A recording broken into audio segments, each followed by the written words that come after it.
Hello and welcome to the two-man power trip of wrestling. I'm your host, JP John Paz, with a very special guest. He's a WWE Hall of Famer. He's a former WCW World Heavyweight Champion. He is known as DDP Diamond Dallas Page. GDP, how you doing today, sir? I did not know I was going to be talking to another Jersey boy, man. Yeah. Spent a lot of time in your neck of the woods, Asbury Park. Matter of fact, I was just doing the Bam Bam Bigelow, the Dark Side, but Yeah. I gave him pretty much all positive stuff, as you can imagine. Yep. But I knew Bam Bam since he was like 16. I knew of him originally back when he was wrestling for Neptune High School. And I mean, he was the beast from the East back then. And there were kids that literally were supposed to face him and literally forfeited. Understandable though, right? I can remember Yeah. Bammer. I met him in the Quack Quack, which was between Stone Pony and what's the name of that club that's on the corner there, like right up from the Stone Pony? What's the name of that place now? Is it a House of Independence? Is that what it is now, or is It's it? like a restaurant club type thing. It's a pretty big place. Or whatever it is, in between those two bars was a little like, a little shot and beer, one small bar. And if you were walking to the Pony or you're walking from the Pony to Xanadu in the early 80s, you stopped at the Quack Quack and had a shot. And that's where I ran into Bam Bam Bigelow. And he was probably just 18 at the time.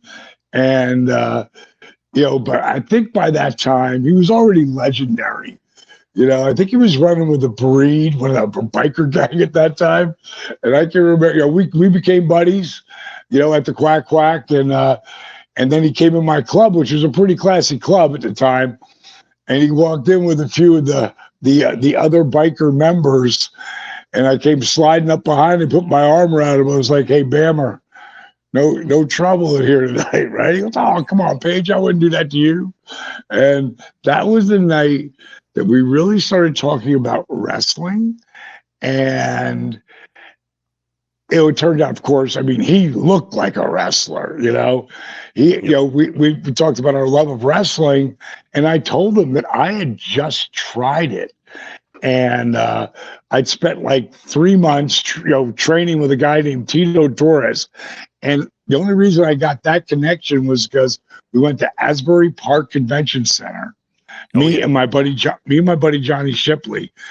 And I'll never forget going around the outside of the convention center because the boys would come outside because there's no way seeing that building. And I seen Greg the Hammer Valentine. And I'm like, "Hey, Hammer." I'm down on the beach. He's up in the balcony. I'm like, "How do I get into wrestling?" Fuck off. He swears he didn't do that, but he did that. Because I was like, "Oh my God, Greg Hammer told me to fuck off, man." So Shipley and I were getting ready to leave. The main event is Gorilla Monsoon. And this is just so 1979, 1978.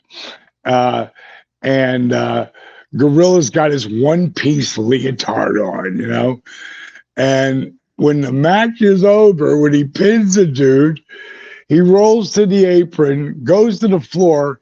His bag is right there. So he literally leaves with the people. And I'm like, "Oh my God, he's leaving with the people. Let's ask him." So we pestered him all the way to the car. "How do we get into wrestling? Help us out. Come on, Gorilla. Come on. Help us out. We really want to do this." And he gave me a name of Tito Torres. And Tito Torres was an enhancement or a job guy back then. But Tito also was, Puerto Rican. So he was pretty big over in Puerto Rico. And, he was wrestling, trying to get a break. So he was teaching people, barely spoke any English. I'd have to ask him over and over again, say what? Like, grab my leg, like, grab my leg. Okay. And like I had like maybe we went up Monday and Wednesday to train in Jersey City, me and my buddy Shipley, and and what ended up happening was uh, I ended up working like 3 matches. And on my third match, and I mean, I don't know anything. I mean, I'm as green as grass. You can't learn anything 1 or 2 days a week. But he put me on this card up in Canada for Crybaby Canada, and I hurt my knee. And the same knee I hit by car was when I was a kid.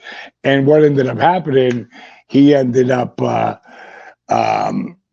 you know, he wanted to continue booking me, but I hurt my knee, so I had to take a month off.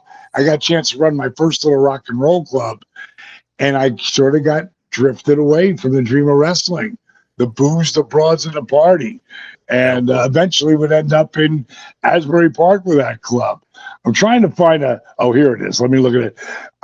A buddy, my brother-in-law, Paul, had some guy send him this. Because remember, I did 3 matches. That was it.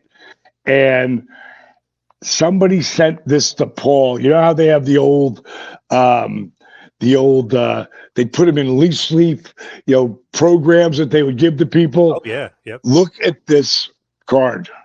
1979, December, and it's wow, handsome Dallas Page. And look who's headlining. Tito Torres. The champ, yes. Like what crazy is that? And then I'm doing a movie with Don Johnson that just got released a few months ago called High Heat. And while I was in catering, one of the guys who was working as a grip said, "Hey, Diamond, did you ever hear Tito Torres?" And I never heard another person mention his name my entire life. Yeah. And I look at him, I go, "Tito Torres?" He goes, "Yeah, he was a wrestler. He was my grandpa." And I pulled out my phone and I showed him that card. I go, "You mean this Tito Torres?" I mean, awesome. Dude, that was crazy. So that guy got me that's right. Tried it, didn't work out, and then would come back to it, back in 1980, I guess 88, when I just started doing AWA.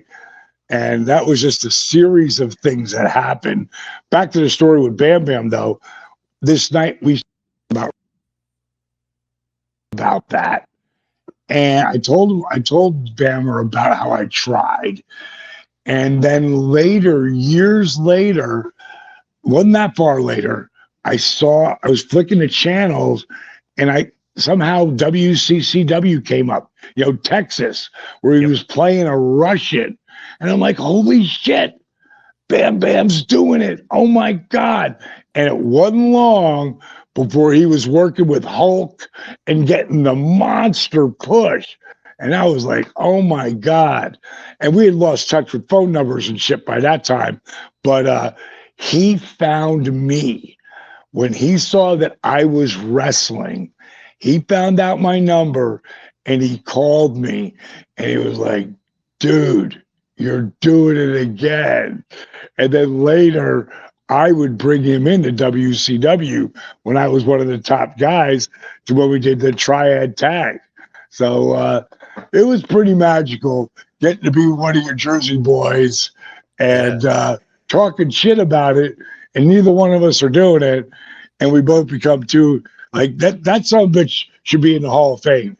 Like he's not, it pisses me off. Because how the hell do you not put Bam Bam Bigelow in the damn Hall of Fame? He should have been in 10 years ago, So hopefully, at least, at some point they're going to do it. To me, he's a god in this country. I know if I say I'm from Asbury, everyone's like, "Ooh, Bam Bam Bigelow territory." Like that's the first name people think of when you think of Asbury Park, New Jersey. I love that. Yeah, well, he always said he was from Asbury, even though he was from Neptune. Because he really was an Asbury dude. I always used to say the Jersey Shore because I was all over the short, Yep. and I really felt like it included everybody. My buddy Dave lives in Point Pleasant. I always say the home of DDP, Point Pleasant, New Jersey. Yeah. Absolutely, absolutely. Great place to live as a kid growing up. As an adult, I take it or leave it because I hate the politics of Jersey. I hate politics. I love it when people go, "So DDP, what are you, a Republican or Democrat?" I said, "I think you both suck." Yeah. You know, I agree. and what's really funny, staunch Republicans, and very rarely do I find a Democrat who gets pissed off. Most of them are like, "Yeah, you're right." I don't know how you defend either. Either when you're going one against the other, it's different. But when you're going, you both suck, you do. Yeah. The system doesn't work. It's set up for the big money. I don't care if they're Republicans or Democrats. It's set up for the big money to own everything and squash the little guy. Yep, I agree. I got to ask you this though. You look like you're in awesome shape. Every time I see you, I'm like, he's in awesome shape. So in my head, big wrestling fan, just thinking, I'm like, is he retired? Can he wrestle? His last match was 2020 for AEW Bash of the Beach, obviously broken. But I'm just curious, are you retired? Can you wrestle? Because each time I look at you, you're in awesome shape. Are you in awesome shape for no reason? Is there a reason? Are you going to wrestle? Are you Yeah, you got to remember, I'm done wrestling. I would do a diamond cutter here and there. You got to remember, I'm going to be 67 in 2 more weeks. Wow, it's hard to believe. Oh my God. Well, that's, first of all, I do DDP yoga 6 days a week. Like, the shit's real. Why do you think Jericho is still being able to go out there at 52 or 53 and do what he's doing? I mean, there's AJ Styles. How do you think he's able to do it? Because it's not the only reason, but it's a big reason why the guys are still mobile and flexible and can do stuff that they could, that they normally, guys wouldn't be able to do. I could still go out and do it, but it wouldn't be worth it to me because, I'm still a Ferrari, going to be 67, but I got 998,000 miles on me, and every time you get in that ring, you take another bump. One of the reasons why I look muscular as I am right now is because I'm wearing these things. They're called power cuffs, and they're not even out yet. And it's all about blood flow restriction. They'll be out probably in another month, but I've been working with these things. And what they do, think of a tourniquet style. And say your bicep, it just goes around like these are just there. They won't slide up and down. But when I power up the power cuffs, they get tighter and tighter and tighter. And you don't want them too tight. And you can always take it back a notch, take it back a notch. I mean, I literally just got done lifting and DDPY. When I get done doing I start out with DDPY, go right to lifting 30 minutes. That's it. And then I finish with 30 more minutes of DDPY because that's what I know is going to help me continue to hold back the hands of time. I stopped lifting for 15 years because every time I lifted, every single time, it would be like, oh God, what did I do to my shoulder? Oh, my bicep. Oh, my back. Because you're trained to lift heavier and heavier and heavier weight.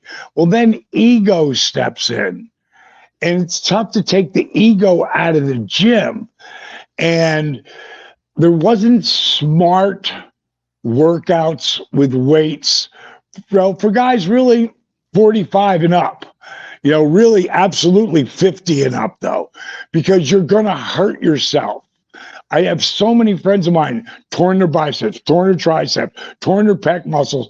They're like a shark attack. They'd have so many tears of their muscle. I don't.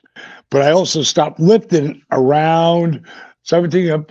Yeah, so I was 51 or 52 when I stopped lifting completely and just DDPY and calisthenics.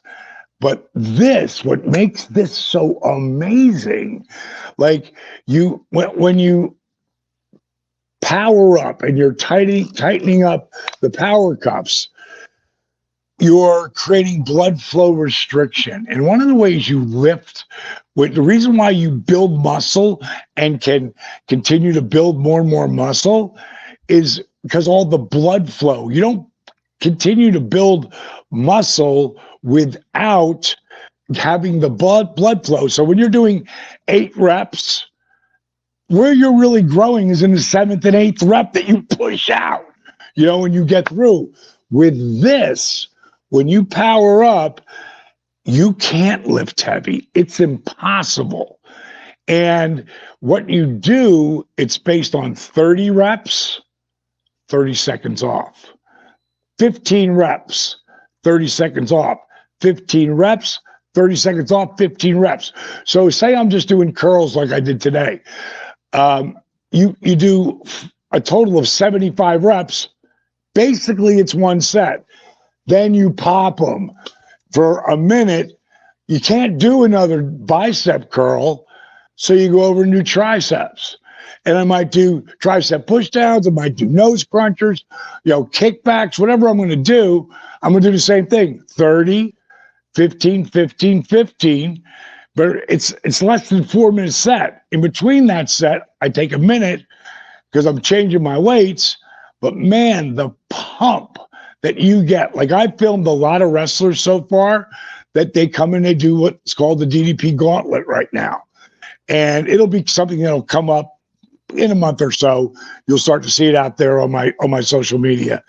But I interview them and then I take them through the workout.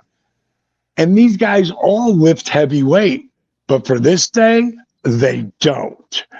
And I've got oh God, I can't remember his name right now. God, I've got so many guys going, I'm never lifting heavy again. Because when I'm doing the curls, I'm doing 15 pounds. When I'm doing a tricep pushdown, I'm only doing 45 or 50 pounds because you can't do more than that. And if you build like from 30, 15, 15, 15, when you build the 30, 20, 20, 20, it's time to go up in weight. Because when I started doing the curls, I used 10 pounds. Like 10 pounds, because 15 pounds was too heavy. Now I own 15 pounds. So on some days I'll start with 17 and a half pounds, but by that third set, I'm back down to 15 pounds. And it is amazing. Like like look at that. I mean, it's like a rock, but I just got done working out. Tomorrow morning, I'll wake up and I do that. It's still like a rock. And I don't understand why that is, because normally you'll be really loose when you're not lifting, like unless you're lifting right then, you get the pump. And then over a period of time, you lose the pump. You don't lose it with this. So these power cuffs will be out probably, like I say, in about a month or so. One of the things that I of course, trademarked power cuffs, but I trademarked, we're changing the face of fitness. Like you got to see some of these guys who are in these 30s or who are guys who used to be 300 pounds and what they look like from the transition from DDP yoga to power cuffs with DDPY. So it's kind of like P90X, where P90X had 4 days a week of lifting weights and 2 days a week of yoga. And that was because that's the glue, and I will never stop doing DDPY because I will be crippled. Because, the reason why I can do, and here's a great example. We've been sitting here talking for 10 minutes. I can take either one of my feet and I'm going to take this foot and put it in your face. And then I'm going to hold it, and I'm putting my hand here so you can see I'm not holding on to anything. Yeah, amazing. I can hold this thing for like a minute. That's core strength at a different level. Yeah. That's not the weights. That's DDPY. Yep. That's the youth, because flexibility is youth, not just in your body, but in your mind. You see, when I blew my back out when I was 42 years old, I broke my back. Technically, what I did is I blew out my L4 and L5 disc. So God gave us this incredible spine, right? Incredible, vertebrae. In between the vertebrae are discs, and they're like shock absorbers. It's why you can be running as a kid and fall. And if your mother goes, "Oh my God," you'll start crying. If your mother goes, "Oh, that was so funny," the kid will start laughing. Yep. Because you can fall down and get up and fall down and get up and fall down and get up. And as a wrestler, you can take all these bumps, but eventually you take that one too many and boom. And when I blew out my L4 and L5, I had 3 spine specialists tell me my career was over. Whoa. I just signed a multi-million-dollar 3-year deal. It can't be over. And, I went through a real depression for about a week or so, but then I turned it around, and it was Kimberly who was like, "You got to try yoga to heal your body." And I got to go, "Honey, I ain't ever doing fucking yoga." I was the poster boy, at 42 for the guy who wouldn't be caught dead doing yoga. And now my name's attached to it. So figure that out. But in less than 3 months, I was back in the ring. And 42, they said my career's over. At 43, I'm friggin' the heavyweight champ of the world. Like that, where is it at? That title right there. Where is it? There it is. That's the one. So no one can tell me shit when it comes to what's possible in my life. And it isn't just yoga, it's yoga, it's a fusion. I've got people taking it back a diamond cutter, hulking it up. I make it fun. It's completely different. If anybody wants to check out DDP Yoga, just go to ddpyoga.com or ddpy.com and try it for 7 days on the app. You get it for free for 7 days. So let's talk some wrestling, man. What's up? Yes. So who would be somebody, let's say, I know you're retired technically, but who would you want to face? Like who's somebody on your radar? Who's somebody out there that impresses you on the current roster? Because I know your boy, Cody Rhodes, is killing it. I went to a house show. I looked at the numbers last year versus this year. So they doubled in attendance when he announced he was a part of the show. Then when he's at the show, he's signing 1 million autographs at ringside, taking selfies and pictures of everybody. So, I mean, he's over like Rover. What do you think about Cody? Man, I can't tell you how proud I am of him. When he was 12 years old, I kind of pulled him in and took him under my wing, and, without Dusty Rhodes, here's a picture of me in the American Dream in 1989. Oh, awesome. Nice. How cool is that shot, right? Dream was my boy. He was like my big brother. He was like my dad sometimes.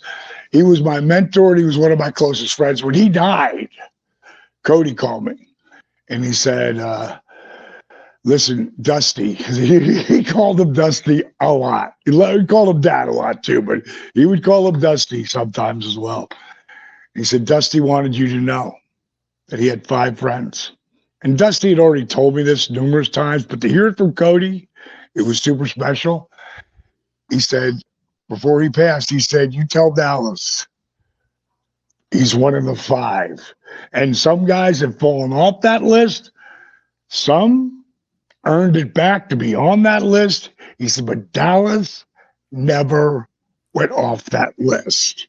So over our time together, getting to know Cody, in the beginning, I just started mentoring him because of what Dusty did for me. And at some point, Cody's such a cool kid, it became about me and him. And I'll never forget, and I got to give you this lead up, because for people to really know Cody Rhodes, you got to know who he was as a kid. And I was working out at Turnbuckle. Dusty had this little private company, wrestling company he was trying to take off. Today, it would blow up huge, but back then, timing, people weren't into it right then. It was the cyclical of wrestling. It was on a downturn. And Cody got out of the ring. He was doing something in there. And I always called him Young Buck back then, which is kind of crazy considering who he did a lot of amazing things with. Yep. But I was like, yo, Young Buck, when are you going to start playing football? Because I've gone to do 2 speeches for Dusty for the kids to, because I was Diamond Dallas Page, Yep. And he goes, I'm not going to play this year. I go, you're not going to play football? You love football. He goes, I still love football. He goes, but I really want to focus. I want to focus in on, the state championship. He goes, I don't expect to win it this year. I'm a sophomore. He said, but my junior year, I'm going to win it. I go, wow, that's a bold statement. And he said, yeah, you're right. And I said, it's going to take a lot of work. He goes, absolutely. So I'm in LA at the time because my tenure in WWE lasted maybe 6 months. I almost broke my neck, and I was just like, I'm out of here. And I went to Hollywood, and I talked to him over that period, and he went 48-0. Wow. And I had called him numerous times, but the last time I had called him, he was about 30-0. And I said to him, listen, Young Buck, if you get in the finals of the states, I'll be there. Because you're going to come back from LA? I said, yeah, I'll be there. I watched him go 48-0.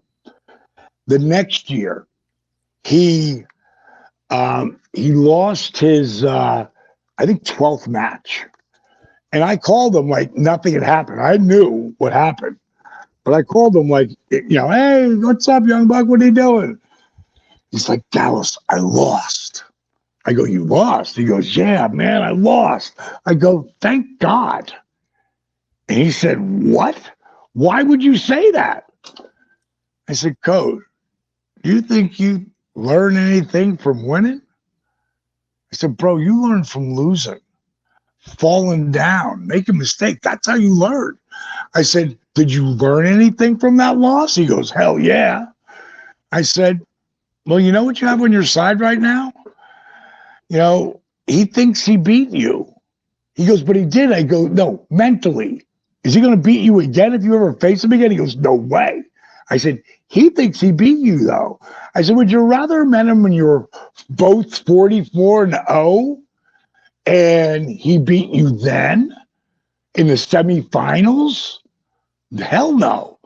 I go, tell me what what are you doing right now? By this time, it was the second time I talked to him. I asked him, I said, what are you doing different? And he goes, you know what I figured out? No one wants to get pinned by me. So they're not out there trying to win. They're just trying not to get pinned. And he goes, as soon as I figured that out, I take him down. And if I could see he's not being aggressive, just trying not to get pinned, I let him up. And then I take him down. And then I let him up. And then I take him down. I let him up and I take him down. And then by this time, he's blown up. Now he's getting pinned. Right. I was there with my daughter, Brittany, sitting in the stands, and he's getting ready to face this kid who's 47-0 who beat him. And they allow 5 people to be on the floor that are family members. And before the match starts, Cody goes, Dad, get Dallas down here. And Grandpa had to move. And I sat down there with the family. And I watched Cody eat him alive. So this is a picture from that. Awesome. Yeah. Yeah. So, wrestling champion. Yeah. Nice. 6'8" triple champion. Like, that's the huge schools. That's the big one. So when he said he was going to do what he was doing, and we did, he did the whole all-in thing, I would tell that story. I'm like it's Cody. It took so much guts for him to walk away from the WWE because they only saw him here. They were never going to see him main eventing, never mind main eventing the biggest WrestleMania ever. They never saw it. But you know who did? He did. And he saw this the whole time. And when he was getting ready to make that move, you know, I just think that Tony Khan, and I like Tony Khan a lot. I think he's a good guy. I think he forgot who Cody was. And a lot of those fans did too. Because like WWE fans are loyal to WWE. Now there's some people who watch both. But AEW's got their fans and WWE's got their fans. And they got all the real fans. AEW's got a really group of solid, real wrestling fans. But like WCW had their fans, WWE had their fans. Yep. You know, like I said, some people cross back and forth, but those WWE fans, a lot of them grew up with him. You know, he's been in the business for 17 years now. So when he left and they saw what he did, getting him back would be like, you know, friggin' pick a guy, Babe Ruth, you know, friggin' Hank Aaron, any one of those guys who we got him back on our team. Awesome. And the way he came back, getting to work with a guy like Seth Rollins, who may be one of the best, I mean, everything now today, not just technical wrestler, because he's very much like Shawn Michaels was, who could do anything. You know what I mean? Definitely. But now that Seth, I mean, I got to talk to him at the Rumble because I went there because I knew Cody was going to be in it. I knew there was a shot he could win it, you know, and I wanted to be there for that. I've always been there. As Cody always says, Dallas always shows up. Yeah. And most people don't, except for the big shit. I've been there for all of it. So I was talking to Seth, and I just, you know, watching what they were doing with him for that while where he was in like limbo, like, and finding this new character, which is so over. Like that character is so over. And he can flip the babyface or heel in a heartbeat, but he's really over as a babyface as well. Yes. Him, Cody, and Sammy, like they are the three most over baby faces, you know? I just think that watching Code come back, getting to work with the, you know, one of the most talented guy in the company, really, yes. Seth, and have those matches. And on the third match, when he tore his pec, you know, right off the bone, and when he took his jacket off, you could feel like a whoa. Yeah, like people knew what the fuck happened to him. And then to see him actually wrestle like that and get Seth to put him out after that on the Monday, because he had to be in so much pain. But he ain't ever going to sell it unless he wants to sell it. So to watch this, and then it's a 9-month journey back, minimum 9 months to a year on a pec tear. He did it in 7. Why? Because he's got to be there for the Rumble. He has got to be there. And he worked so hard. You know what he used? Friggin' blood flow restriction straps. That's what he used. And lifted lightweight. Now he uses power cuffs because I didn't have them ready yet. And now that's what he used. He's like, the other one sucked, you know, but the concept was still the same. but they sucked and were awkward and uncomfortable to use. When he put these on, and I put Nightmare Factory on his, they got the Cody logo on him, not Nightmare Factory, but the Nightmare logo. So, dude, man, I wasn't even going to go to WrestleMania this year because I'm not a big LA fan. I lived there for 10 years. I have no desire to go back. But and I'm speaking in Cincinnati, a huge conference I'm speaking at, and I get paid ridiculous money to do inspirational speaking. I called, mind and body wellness with DDP. And I explain to people, inspire them, I make them laugh.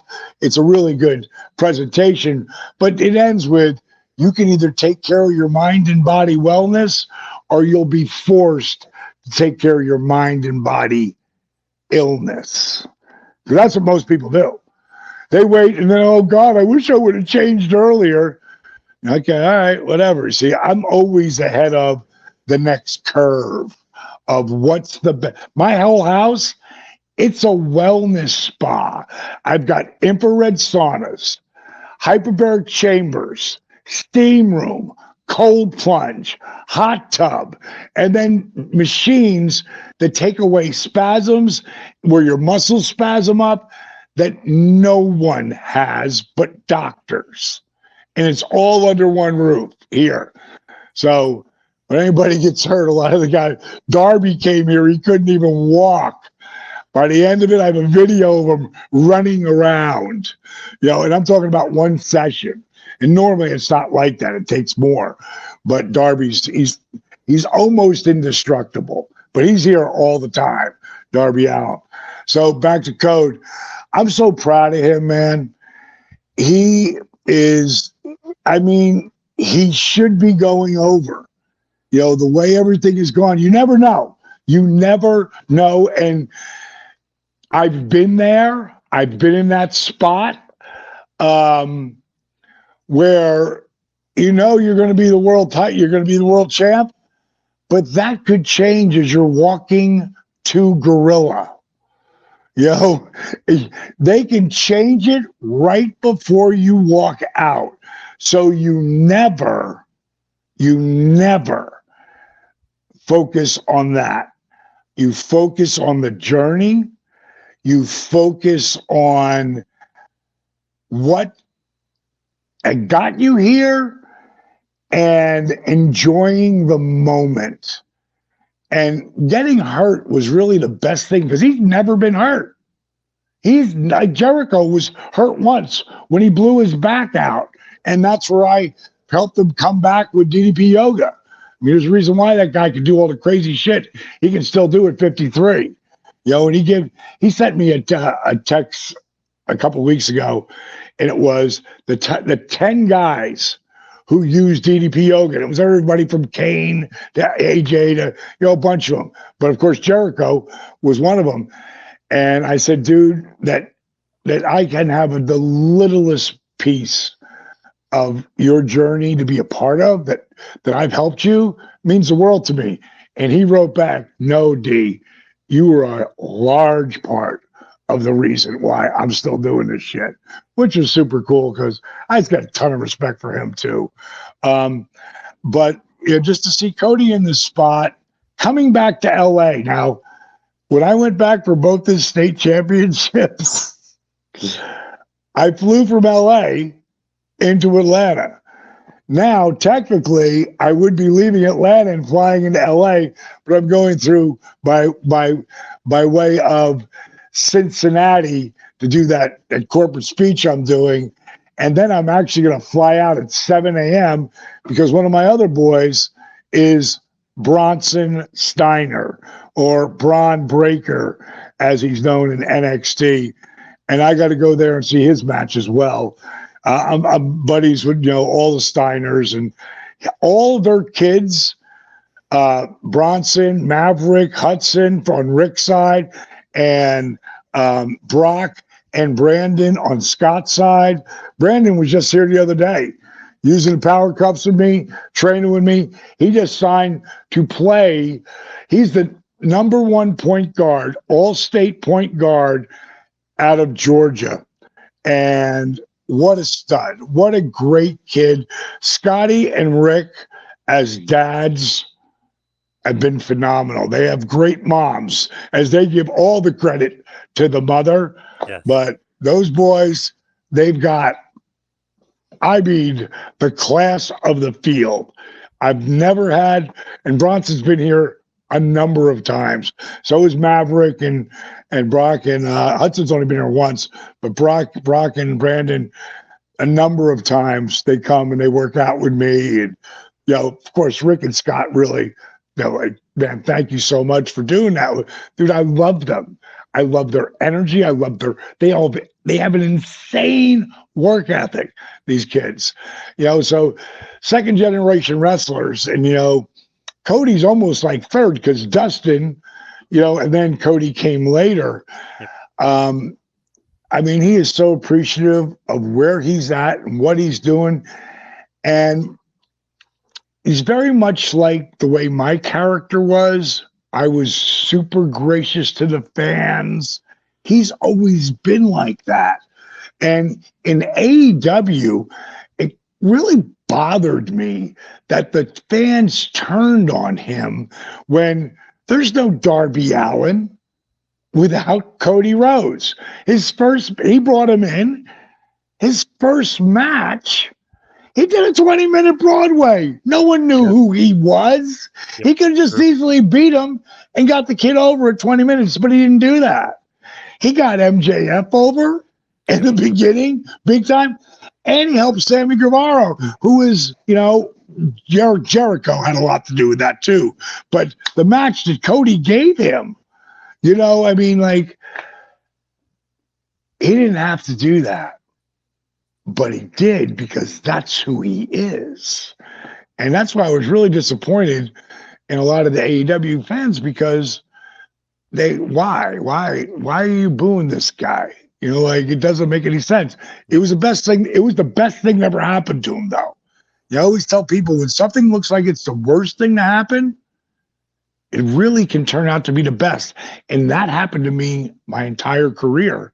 And the biggest thing looked like the worst thing. I blow my back out, break my back, and I'm told I'm never going to wrestle again by 3 spine specialists. Yet I do get back in the ring because of DDP yoga, but it wasn't called DDP yoga then. I'd helped so many people along the way that me blowing my back out was the best thing that ever happened to me and hundreds of thousands of people. So, you don't ever get focused on the things that are negative that are happening in your life, because you can make them the most positive. For sure. And it's funny with Dusty and Cody. I did Dusty's last ever interview back in 2015. I actually still have his phone message because we went back and forth a bunch. So I still, from 8 years ago, I saved it through a phone. So I still have it. 2 days before he passed, I interviewed him. I was shocked that he passed because he sounded so good in the phone, and he was joking around like, he makes everybody feel like you're his buddy. So Johnny, not John, Johnny, this and that. He goes, when are we doing it again? He's like, when are you bringing that big bag of money? Like, just joking around and being awesome. So right. So I love Dusty. I always loved Dustin. So Cody, just by proxy, I mean, I gotta love him just because of Dustin. It was just amazing. Right. Bittersweet, though, last interview, because I want to do a million more interviews with him. He was so cool. Yeah, dude, I would call him, right? And he would eventually, he just get sidetracked. And sometimes I'd call him and go, Dream, are you going to call me back or what? And that's when he'd call it. He'd leave a message. Dallas, I've been calling you for weeks. How come you have not called me back? I'm telling you, I'm disgusted. I'm disgusted right now. I gotta go. He just fuck with you. He would just fuck with you, man. Oh God, I tell you my favorite Dusty story ever, and it changed my life. Dusty changed my life many times, but in 1994, I think it was four. Yeah, I think it was November of '94. We were talking, and I could vent to him when he was booking you could only get pieces of his time. But Bischoff had sent him out to pasture, because he wanted to book, with, Sullivan or whoever it was at the time.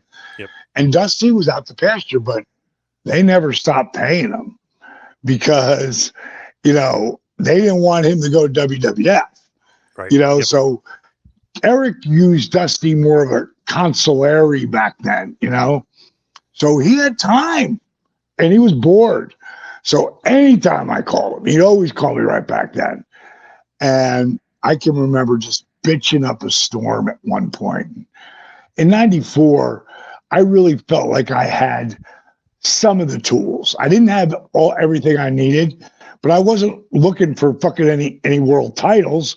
I just was looking to have that early Jake Roberts, Rick Rude spot. The ones, if Jake walked out there or Rick walked out there, you did not know who was going to win. I don't mean together. I'm talking about whoever they went against. You never knew what was going to happen because of those two guys. And that's the element of doubt. That's all I ever really wanted to try to achieve that, for wrestling, because I didn't think I'd get more than that. Then I'd go back to being a color commentator. But one night I was bitching up a storm and Dusty just let me vent. Until I said, Dream, I know I'm never going to be you or Rick or Hulk. I know I'm never going to be the world champion. But these motherfuckers, what did you just say? Now I feel kind of stupid, right? I go, well, Dusty, I know I'm never going to be you or Rick. No, D, what did you say after that? I said, well, I'm never going to be the world champion. He said, then what the fuck are you doing it for? Dallas, you piss me off sometimes. As hard as you work, you've accomplished so much more than anybody ever believed before. Dallas, if you don't believe it, if you don't believe that you could be the world champion, you need to get the fuck out of our business right now. And Johnny, I felt like he reached through the phone and just bitch slapped me. Right, yeah. And he kept talking. And I can't tell you a thing he said after that, but I know exactly what I did. And next to the phone, there was a ledger pad. It's just freaking 90s. There's, no cell phones yet. So you leave messages for people. So I grabbed that pad.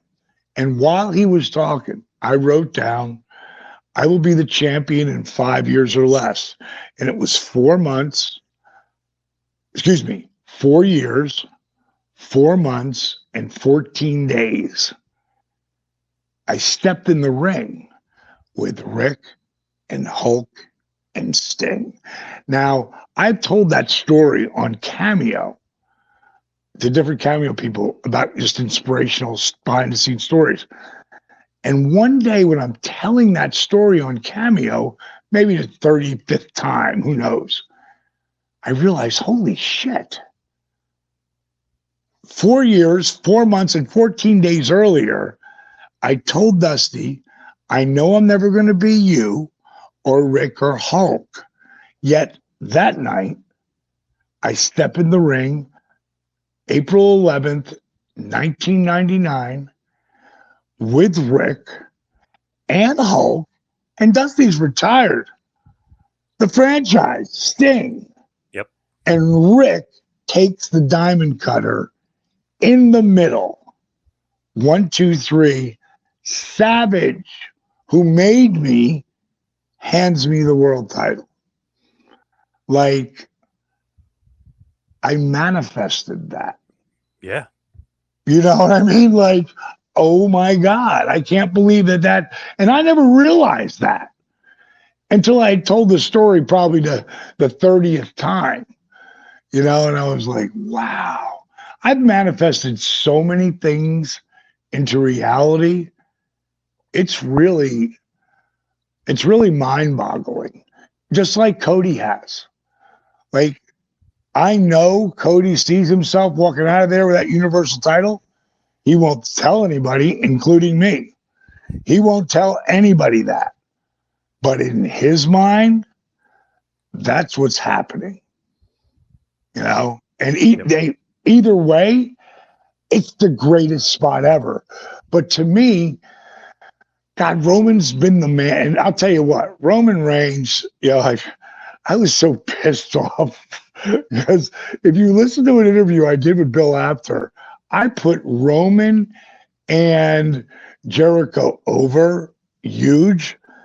And I give the nod to Jericho only because of his age and his, like, people saying, like, I called him the new Ric Flair, but they say I'm calling Chris the new Ric Flair.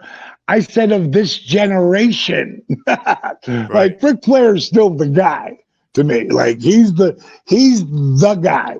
If you're going to ask me who's the best ever, who's the man, who's the greatest of all time, all the way around, it's Ric Flair. Yep. From longevity to everything. I mean, it's Ric Flair. But look at Chris Jericho's 30-year career. Holy shit. And he's been on tippity top for over 20 years. Another guy who would leave and prove everybody wrong. Sell out the Tokyo Dome. Put on an unbelievable match with him and Kenny Omega. You know what I mean? Like, Jericho, you want to talk about manifested dreams into reality. Who the fuck has ever been the guy in professional wrestling, top 5, no matter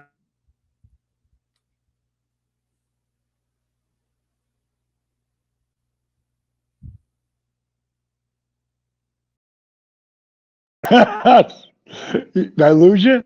Yep, back. Okay. I said, who is the guy who's also a rock star?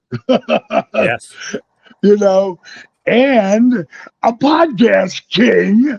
He's like, he's the voice of the dark side of wrestling. Like, what the fuck is it? I wanted him to be involved with Power Cups because I thought he'd really love him. And he said, send me some stuff on it, D, because I have so many things going. And then he ran his schedule by me, just like off the top of my head. He ran off what he's doing in the next 2 months. I realized I don't have he has no time for anything because he's doing so much stuff. And I didn't even want to bother him about it after that. Too busy. Yeah, he's too busy. He's busy at a different level. It's like The Rock. Him and Jericho are the two busiest guys on the planet. Yep.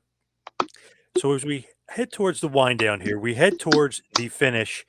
I got to know, what is your favorite diamond cutter of all time? Because I always see you posting compilations, and they're awesome. Like Mark Starr, remember a Nitro, whatever, it was like out of nowhere. Eddie Guerrero, the one where you flip him and get him is awesome. The one you nail on Savage, where Savage is laid out. I mean, there's so many good ones. Yeah, there really is. My favorite would be on Savage because the obvious. Excuse me, Savage and Flair, because Flair put me over to be the world fucking champ. Randy made it in the same pay-per-view, and they all happened around my birthday. But the most amazing diamond cutter I have to give to Eddie, and Eddie came up with that. It was like, oh my God, like. I lost my mind after that. But there's another one, like Benoit. Like, we went to I went to go for a cutter, and he spun it into a backslide, and then I pulled him, and he rolled over me. Yes. Boom, and I caught him. I mean, Benoit was one of the best, and I'll always really, really love Benoit because he wasn't that guy that killed his wife.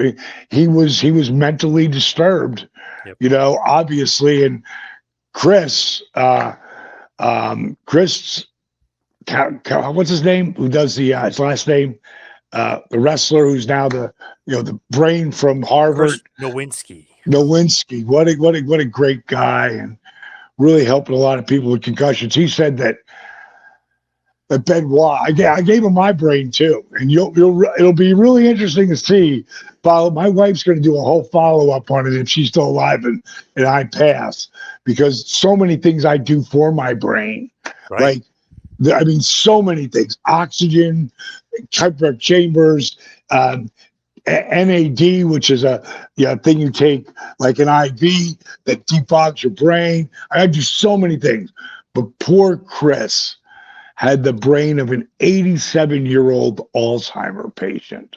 So Yeah. it wasn't that guy. So I love that one too. So I got to blow to There's some another. awesome ones. Yeah, I got to blow to another podcast I have to do right now. Yeah, absolutely. But Give us I all the wanted plugs to. before you go.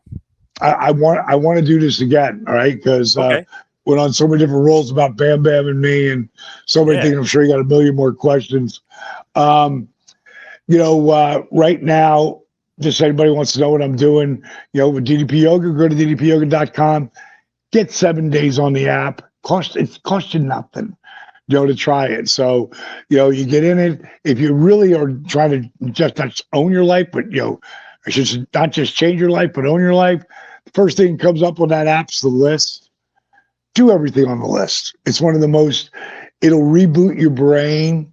It'll change your viewpoint. That's why I have so many transformations, because I give people like, okay, do this. If you do this first, you'll be able to do that, or whatever that thing is that you're trying to do. And I always tell people, don't listen to a word I say about my stuff. Just go to DDP Yoga, one word, on Facebook. It's a members only Facebook. You gotta, like it, and they'll eventually accept you. There's over 77,000 people there. Nice. I mean, it's the most I mean, I've never seen a place where people are all helping people, and that's what I'm all about, is people helping people. Check out Resurrection of Jake the Snake on Amazon Prime if you haven't seen it, and our documentary Relentless. Both of them up there. So, and if you go to Diamond Dallas Page athlete on Facebook, man, I'm putting shit up there all the time. Yeah, I made it a destination for people to come to. God, in the last year, we've gone from 600,000 people following us to 1.2 million. Whoa, nice. Yeah, so it's pretty cool. Well, listen, Jersey boy, get with Marlon.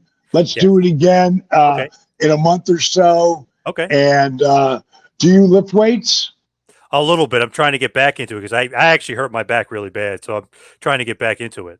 So let's do this. Get with Marlon. Tell him, just give him your number. He'll give it to me. I'll get back to you, and let's get you on DDP Yoga. Okay. Let's get you on the power cuffs, and I'll give you a routine to do. And let's go. Let's talk in a month, and then we'll talk in 3 months. Okay. But I'm only doing this if you're all in. I'm all in, baby. Just like DDP, all right. I'm all in. Yes. All right, then let's. I'm going to take extra special care of my Jersey brothers. So, especially from Asbury Park, of all places. Yeah. I just had a buddy of mine named Alex who wrote for the Jersey, for the Asbury Park Press for years. Love that. And he just let me know that he was going to another magazine. What a great guy. And he was thanking me for all the things he did for me. I mean, I was like, dude, please, I got your email. I saved it. You got my number. Stay in touch with me. He's a great guy. Anything that I was doing, he was always right there to put it out there.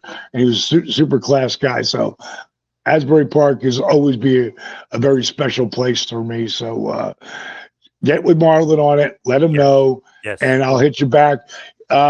Let's just do it like he'll give him your number, he'll give it to me, I'll hit you, and then we'll say let's talk after Mania. Okay, perfect. Sounds great, man. Thank you so much. See you, Bo. Bang. Thank you. See you.